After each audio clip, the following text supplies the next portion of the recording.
Halo semuanya, apa kabar? Selamat datang di sesi pembelajaran hari ini. Coba deh sebelum kita mulai, saya mau tanya dulu, dalam sehari berapa sih kalian kalau nggak sadar pakai AI?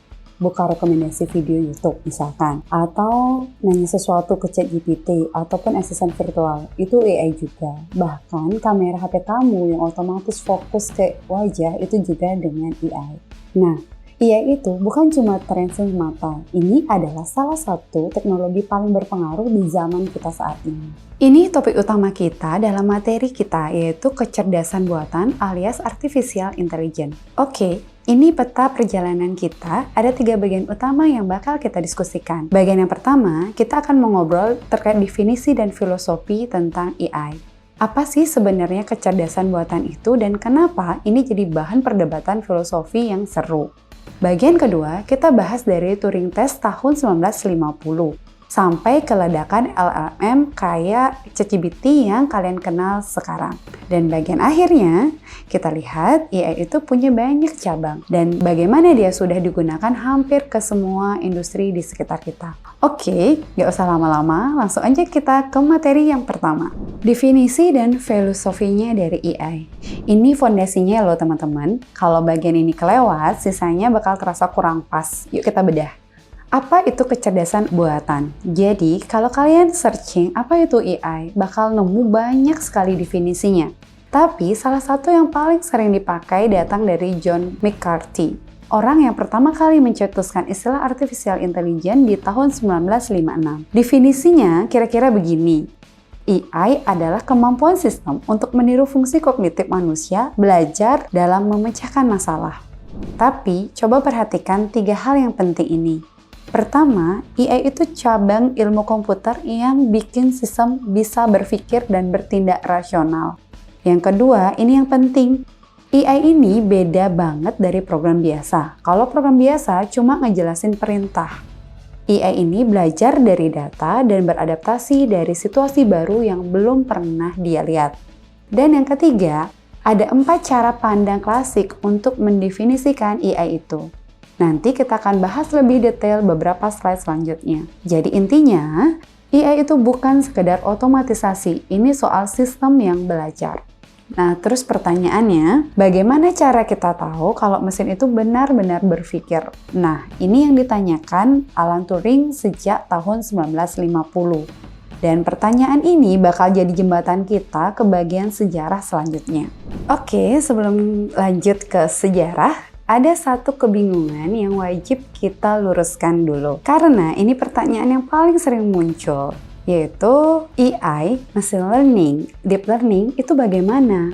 Jadi jawabannya mereka itu adalah kesatuan yang saling terhubung. Coba lihat diagram lingkaran yang di layar. Yang paling luar itu adalah artificial intelligence. Ini payung besar buat semua sistem yang meniru kecerdasan. Di dalamnya ada machine learning. Ini sebidang AI yang belajar dari data, bukan diprogram manual satu-satu. Ingat tadi saya bilang, ada 4 cara pandang buat mendefinisikan terkait AI. Nah, ini dia, kerangka klasik dari buku Artificial Intelligence, A Modern Approach oleh Russell and Norvig. Coba bayangkan, ini kayak 4 lensa berbeda buat lihat AI. Ada fokus yang berpikir seperti manusia, mesin yang meniru proses kognitif kita. Ada fokus ke berpikir rasional, mesin yang ikutan logika formal, apapun konteksnya. Ada yang fokus bertindak seperti manusia. Ini yang paling dekat sama Turing Test, di mana perlakuannya susah dibedakan dari manusia. Dan yang terakhir, bertindak rasional, mesin yang mengambil tindakan terbaik buat capai tujuannya. Ini yang paling banyak dipakai di riset AI modern. Tapi, paham keempatnya bikin kita ngerti ya kenapa orang-orang bisa berdebat soal apa itu AI selama puluhan tahun. Oke, definisinya sudah clear. Sekarang saatnya kita bahas 6 titik penting yang bakal kita bahas satu-satu di slide berikutnya. Tapi, biar kalian dapat gambaran secara umum dulu, jadi kita akan bahas di sini tahun 1950 itu Turing Test lahir. 1956 istilah artificial intelligence resmi diciptakan di konferensi Dartmouth. 1980-an era sistem pakat, AI berbasis aturan logika, dan 1997 momen ikonik Deep Blue mengalahkan juara catur dunia, dan tahun 2012 ledakan deep learning dimulai lewat kompetisi ImageNet. Dan 2022 ke atas kita masuk ke era LLM, era ChatGPT. Ini perjalanan 7 dekade dalam satu tarikannya, yaitu sekarang kita akan bedah satu-satu mulai dari paling awal. Alan Turing, kalau kalian pernah nonton film The Imitation Game, ini orangnya. Tahun 1950, dia menulis makalah yang isinya satu pertanyaan sederhana tapi mind-blowing. Bisakah mesin berpikir?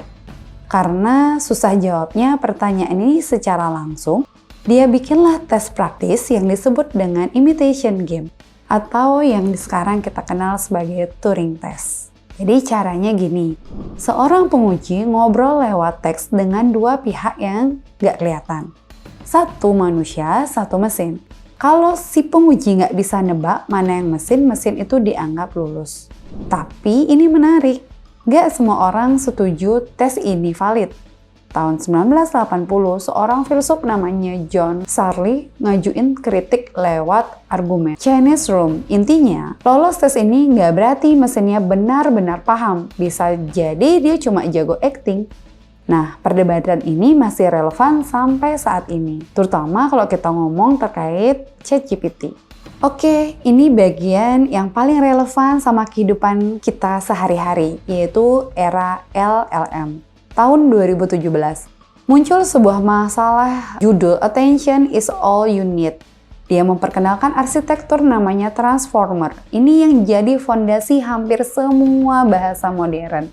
2018 sampai 2020, muncul model-model awal kayak BERT, GPT-2, GPT-3, dan menunjukkan kemampuan bahasa yang mengejutkan. 2022, titik balik yang besar, ChatGPT dirilis ke publik dalam waktu singkat dan viral di seluruh dunia. Dan 2023 sampai sekarang kita lihat model-model makin canggih dari paham gambar, suara, bahkan bertindak sebagai agent yang ngerjain tugas sendiri. Nah, pertanyaannya, kenapa LLM ini berbeda banget dari AI yang sebelumnya? Karena dia nggak cuma jago satu tugas, dia juga paham konteks, ngobrol natural, dan bernalar lintas topik sekaligus.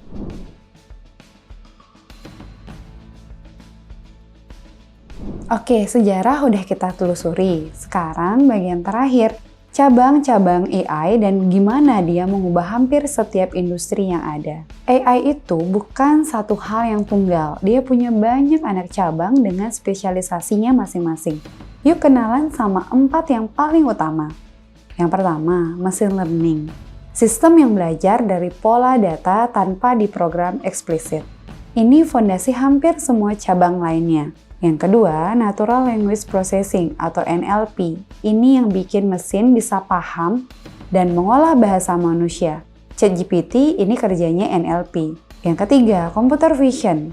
Kemampuan mesin buat lihat dan menganalisis gambar serta video. Ini yang dipakai buat face unlock di HP kalian. Dan robotika and AI Physics. Di sini AI diintegrasikan ke sistem mekanik biar bisa berintegrasi langsung sama dunia nyata kayak robot ataupun mobil otonom. 4 cabang ini yang jadi mesin di balik hampir semua produk AI yang paling banyak dipakai. Nah, ada 2 cabang lagi yang lagi super hot belakangan ini dan menurut saya wajib kalian kenal. Yang pertama, itu ada istilahnya reinforcement learning. Sistem belajar lewat trial and error dan dapat reward kalau tindakannya tidak tepat. Dan yang lagi rame banget sekarang, generative AI. Sistem yang bisa menciptakan konten baru berupa teks, gambar, audio, bahkan kode program. Oke, sekarang pertanyaannya. Jadi, ini semua ngaruh kemana? Jadi jawabannya hampir ke semua industri. Baik itu kesehatan, AI itu bisa bantu diagnosis. Di keuangan, AI itu deteksi transaksi fraud dan analisis risiko kredit.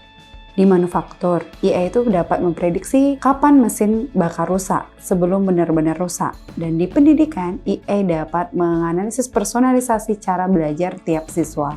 Di transportasi, AI dibalik kendaraan otonom dan optimasi rute logistik.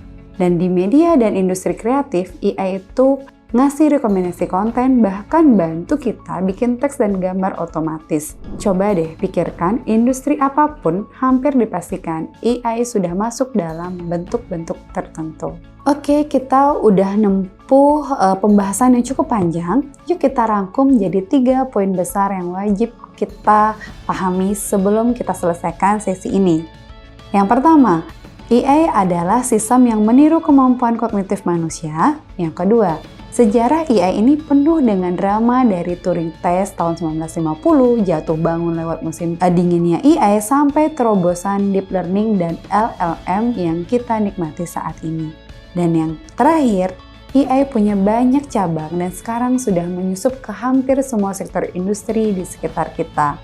Tapi tetap perlu diperhatikan tantangan-tantangan etika yang harus kita pikirkan. Demikian materi terkait pengenalan AI. Sampai jumpa di video selanjutnya.